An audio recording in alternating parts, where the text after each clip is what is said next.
Hi everyone, welcome to Daily Tech Tutor. Today I'll guide you through how to write a teacher termination appeal letter. This letter is an important document when seeking reconsideration of your termination from a teaching position. You'll begin with your personal details at the top of the letter, including your name, address, and the date. Then, you'll include the recipient's information, which is typically the person who made the termination decision, such as the principal or school administrator. Make sure to address them by their proper title and include the school's address as well. In the subject line, you'll clearly state that the letter is an appeal against the termination decision. Finally, you'll greet the recipient respectfully using their name, setting the tone for the formal nature of the letter. After that, write, "I am writing to formally appeal the decision regarding my termination from school name. I strongly believe this decision was made without full consideration of my contributions, dedication, and performance as an educator.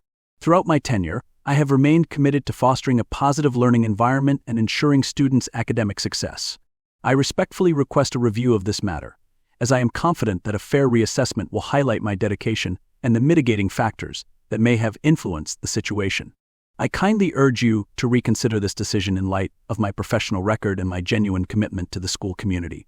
I am open to discussing this matter further and providing any necessary clarifications.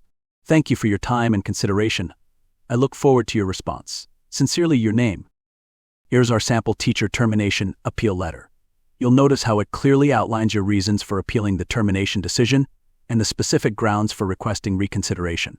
The letter also emphasizes your personal circumstances, such as the dedication you've shown in your role and any mitigating factors that led to the decision. By following this format step by step, you can create a clear and persuasive appeal that effectively communicates your case. This letter helps the reviewing authority understand your situation and demonstrates your commitment to the institution. And with that, I end this video. If you found it helpful, give a thumbs up and subscribe for more tips on handling important professional matters.